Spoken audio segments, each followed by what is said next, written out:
আল্লাহ পাক কলম সৃষ্টি করে তাকদীর লিখেছেন। অতএব তাকদীর নিয়ে প্রিয় ভাইয়েরা বিচলিত হবেন না। আপনার তাকদীরে যা আছে আপনি পাবেন, যা নাই কোশ্চিন কালেও পাবেন না, ফুল স্টপ। আপনার তাকদীরে যা আছে আপনি পাবেন, না পেয়ে আপনি দুনিয়া থেকে যাবেন না, ফুল স্টপ।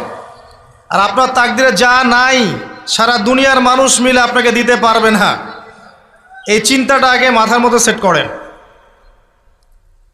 এই চিন্তা যার মধ্যে ইনস্টল করা আছে সে আত্মহত্যা করে না কখনো, সে হতাশ হয় না কখনো, সে ভয় পায় না, আল্লাহর পরে চলতে গিয়ে পিছু পা হয় না, সে জালেমের সামনে মাথা নত করে না। যার মাথায় এই চিন্তা আছে যে আল্লাহ যা লিখেছেন এটা হবে, যা লিখেন নাই সারা দুনিয়ার মানুষ মিলে সেটা হবে না, সিম্পল। এর মধ্যে আল্লাহ পাক পরীক্ষায় ফেলবেন, ওই বিষয়টা ডিফারেন্ট। আমি অবশ্যই তোমাদেরকে পরীক্ষা করব ভয় দিয়ে, ক্ষুধা দিয়ে, সন্তানের কি ইন্তেকাল দিয়ে, ফসলের ক্ষতি দিয়ে, সম্পদের ক্ষতি দিয়ে আমি পরীক্ষা করব। কিন্তু যারা সবর করবে এবং যারা এই কনসেপ্ট রাখবে ইন্না লিল্লাহি ওয়া ইন্না ইলাইহি রাজিউন, এদেরকে আল্লাহ পাক প্রশংসা করেছেন, ইনশাআল্লাহ এরা সফল হবে। আল্লাহ পাক তাকদীর লিখে ফেলেছেন, তাকদীর নিয়ে টেনশন করবেন না, রিজিক নিয়ে টেনশন করবেন না। এখনকার যুব সমাজের সবচেয়ে বড় টেনশন রিজিক। একটা জব, একটা ভালো জব, একটা ভালো ব্যবসা, সে সিকিউরড লাইফ চাচ্ছে। রিজিক নিয়ে চিন্তা করবেন না। আপনার কাছে যে রিজিক আছে এটা আপনার কাছে আসবেই ইনশাআল্লাহ। হয়তো সময় লাগছে কিন্তু আপনার কাছে আসবে ইনশাআল্লাহ তাআলা। আপনি হালালের উপর থাকবেন, ন্যায়ের উপর থাকবেন, আপনি অন্যায় পথে রিজিক সার্চ করবেন না। আপনার তাকদিরে যে রিজিক আছে আপনার কাছে আসবে ইনশাআল্লাহ। এবার আসেন, আল্লাহ পাক এরপরে সৃষ্টি করেছেন মহাবিশ্ব, এই পুরো মহাবিশ্ব। তাকদির লিখার পরে মহাবিশ্ব কয় দিনে? ফি সিত্তাতি আইয়াম, 6 দিনে। মাত্র 6 দিনে আল্লাহ পাক পুরো মহাবিশ্ব সৃষ্টি করেছেন।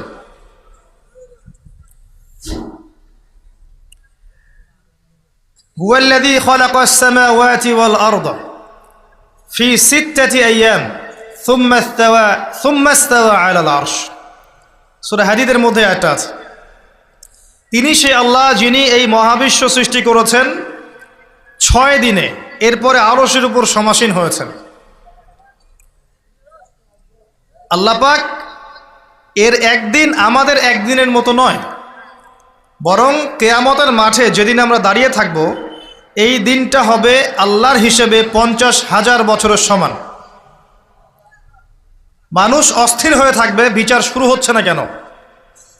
অপেক্ষা করা কাজটা খুব যন্ত্রণাদায়ক, তাই না? কারো জন্য অপেক্ষা করা, অপেক্ষা করে আছেন, 1 ঘন্টা পর আসবে, এলো না, আপনি অস্থির হবেন। 2 ঘন্টা পর এলো না, 10 ঘন্টা পর এলো না, আপনি অস্থির হবেন, পায়চারি করবেন, বই পড়বেন, নাস্তা খাবেন, হাঁটাহাঁটি করবেন, আপনি ব্যাকুল হয়ে যাবেন। অপেক্ষা করা একটা ডিফিকাল্ট কাজ। কিয়ামতের মাঠে মানুষ 50,000 বছর অপেক্ষা করবে, বিচার শুরু হচ্ছে না কি জন্যে। সবাই গিয়ে ধন্না দিবে, প্রথমে আদম আলাইহিস সালাম, তারপরে নূহ আলাইহিস সালাম, ইব্রাহিম, মূসা, ঈসা আলাইহিমুস সালাম। আল্লাহর কাছে একটু সুপারিশ করেন, বিচার যেন শুরু হয় অ্যাটলিস্ট। কেউ কিচ্ছু করতে পারবে না, কারণ সবাই বলবে ইয়া নাফসি, ইয়া নাফসি। দূর থেকে একজনের আওয়াজ আসবে, যিনি ইয়া নাফসি বলছেন না, যিনি বলছেন ইয়া উম্মতি, ইয়া উম্মতি। সবাই তার কাছে যাবে এবং তিনি আমাদের নবী মুহাম্মদুর রাসূলুল্লাহ সাল্লাল্লাহু আলাইহি ওয়াসাল্লাম সিজদায় পড়ে যাবেন এবং তার উম্মার জন্যে সুপারিশ করবেন। উম্মার কবিরা গুনাহগার ব্যক্তিদেরকে সুপারিশ করে তিনি জান্নাতে নিয়ে যাবেন ইনশাআল্লাহ।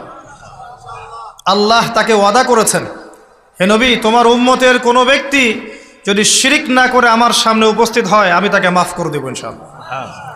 হাদিসে কুদসির মধ্যেও আছে যে হে আদম সন্তান, তুমি যদি দুনিয়ার সমান পাপ নিয়ে, আসমান জমিন সমান পাপ নিয়ে আমার সামনে দাঁড়াও, কিন্তু আমার সাথে কাউকে শরিক করনি, তাহলে আমি আল্লাহ তোমার সামনে আসমান জমিন সমান ক্ষমা নিয়ে উপস্থিত হব ইনশাআল্লাহ।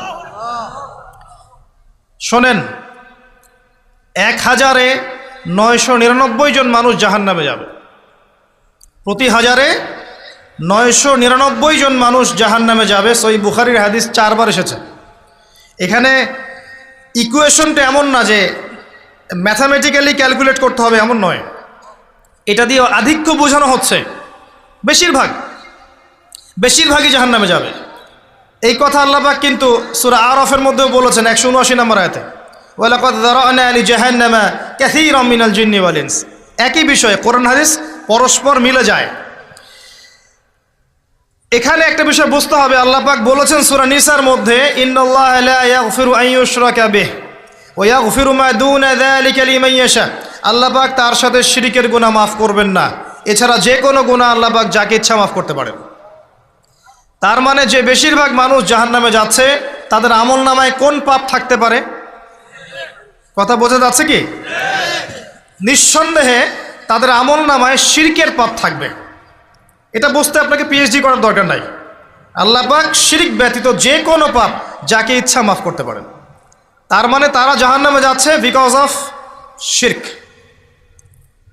আমাদের মুসলিমরা এখন শিরক বোঝে না, অমুসলিমরা তো শিরক করেই। যেমন কেউ বলছে ওয়াকালাতিল ইয়াহুদু উযাইরুন ইবনুল্লাহ, ইহুদিরা বলছে উযাইর আল্লাহর সন্তান, নাউযুবিল্লাহ, শিরক। অথচ ওরাই এখন বিশ্বকে রুল করছে, তাই না? ওয়াকালাতিন নাসারা আল মাসীহ ইবনুল্লাহ, নাসারা বলছে যে ঈসা ইবনে মারইয়াম আল্লাহর সন্তান, তাই না? অথচ ওই সভ্যতাই এখন বিশ্বকে রুল করছে। যালিকা কাউলুহুম বিআফওয়াহিহিম, এটা ওদের মুখের কথা, এটা জাস্ট মুখের কথা। আবার অনেক সময় দেখা যায় যে আল্লাহকে বাদ দিয়ে আমরা মাধ্যম পূজাও করছি। অমুসলিমরা তো শিরক করছেই, যারা মুসলিম তারা দেখবেন আল্লাহকে বাদ দিয়ে মাধ্যম পূজা শুরু করেছে। মাজারের পূজা করছে, কবরের পূজা করছে, মৃত ব্যক্তির ওসিলায় পার পাওয়ার চেষ্টা করছে। মুসলিম থেকে দেখবেন তাকদীরকে অস্বীকার করছে, আল্লাহর হালালকে হারাম করছে, আল্লাহর হারামকে হালাল করছে।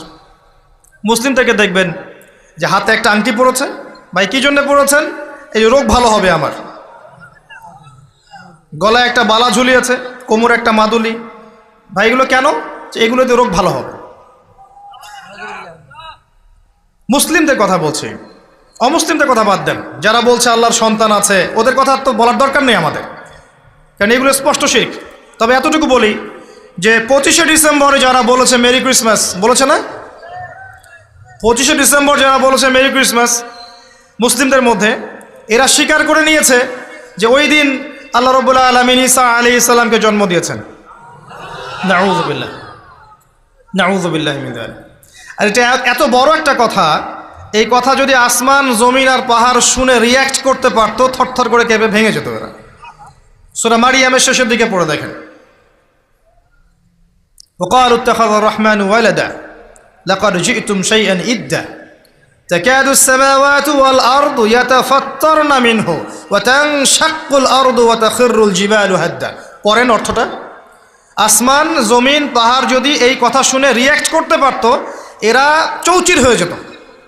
এত বড় একটা কথা বলেছো তোমরা যে ঈসা আলাইহিস সালামকে আল্লাহ পাক জন্ম দিয়েছেন, আউযুবিল্লাহ। তো এরা তো শিরক করছেই। মুসলিমরাও দেখবেন এই যেগুলো বললাম, আল্লাহকে বাদ দিয়ে অন্যের কাছে দোয়া করছে, আল্লাহকে বাদ দিয়ে অন্যকে সেজদা করছে, আল্লাহকে বাদ দিয়ে অন্যের কাছে নজর মানত করছে, আল্লাহকে বাদ দিয়ে অন্যের জন্যে জবাই করছে, আল্লাহর তাকদীরকে অস্বীকার করছে, আল্লাহর হালালকে হারাম করে নিচ্ছে, আল্লাহর হারামকে হালাল করে নিচ্ছে। দেখবেন মুসলিমরা করছে। এবার মুসলিম জেনারেশন, এমন একটা প্রজন্ম বের হয়েছে এখন, ইয়াং জেনারেশনের, তারা বলছে যে এই মহাবিশ্ব বিগ ব্যাং থেকে সৃষ্টি হয়েছে, আল্লাহ বলতে কিছু নাই।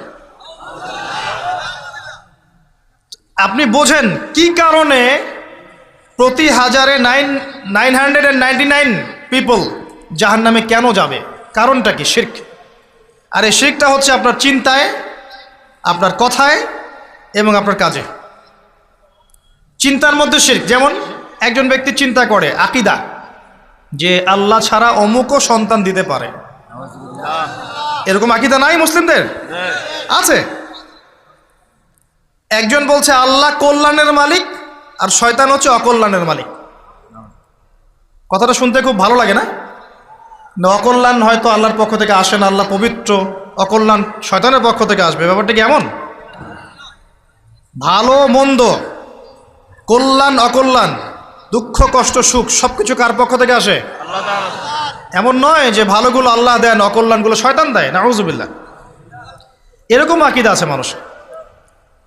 কিছু মানুষ বলছে তাকদীর বলতে কিচ্ছু নাই, মানুষ নিজেই তার কর্মের নিয়ন্ত্রণ, শিরক। কিছু মানুষ বলছে যে ভাগ্যই সব, মানুষের কাজের কোনো স্বাধীনতা নাই। মানে ভাগ্যই সব, আমার কাজের কোনো স্বাধীনতা নাই, আমি কলের পুতুল। চুরি করেছো কেন? আল্লাহ তাকদীরে লিখেছে তাই। সুদ খাও কেন? ঘুষ খাও কেন? রিলিফের মাল মেরে খাও কেন? আল্লাহ তাকদীরে লিখেছে তাই। এরকমও কিছু মানুষ আছে। প্রত্যেক পদে পদে আপনি শিরক পাবেন। আপনি আল্লাহকে ছাড়া সেজদা দেখতে পারবেন, আল্লাহকে ছাড়া মানুষ নজর করছে, মানত করছে, কসম করছে, কোরবানি করছে, সেজদা করছে, দোয়া করছে এবং ওসিলা পূজা করছে যে আল্লাহ বাদ দিয়ে অমুকে আমাকে পরকালে পার করিয়ে দিবে। নাউযুবিল্লাহ বলছেন ঠিকই, কিন্তু আমাদের দেশের বহু মানুষের আকীদা এমন যে আমাকে পরকালে পার করায় দেওয়ার লোক আছে, সমস্যা নাই। শোনেন, পরকালের প্রতিটা সুপারিশ আল্লাহর ইখতিয়ারে। একজন শহীদ, আল্লাহর পথের শহীদ, তিনি কিন্তু সুপারিশ করবেন, কিন্তু তিনি নিজের ক্ষমতায় করবেন না আল্লাহর ক্ষমতায় করবেন? আল্লাহর ক্ষমতায়। আলেম, হাফেজ, আল্লাহর পথের যারা মুজাদ্দিদ ছিলেন, আল্লাহওয়ালা আউলিয়া মানুষ, নবীগণ, সিদ্দিকগণ, সুহাদা, সুপারিশ করবেন নিজেদের ক্ষমতায় না আল্লাহর ক্ষমতায়? আকীদা স্পষ্ট না থাকলে তখন আমল করতে গিয়ে শিরক হয়ে যাবে। আর শিরক হলেই কি হবে? ওই যে বললাম, প্রতি হাজারে 999 জন মানুষ জাহান্নামে যাবে।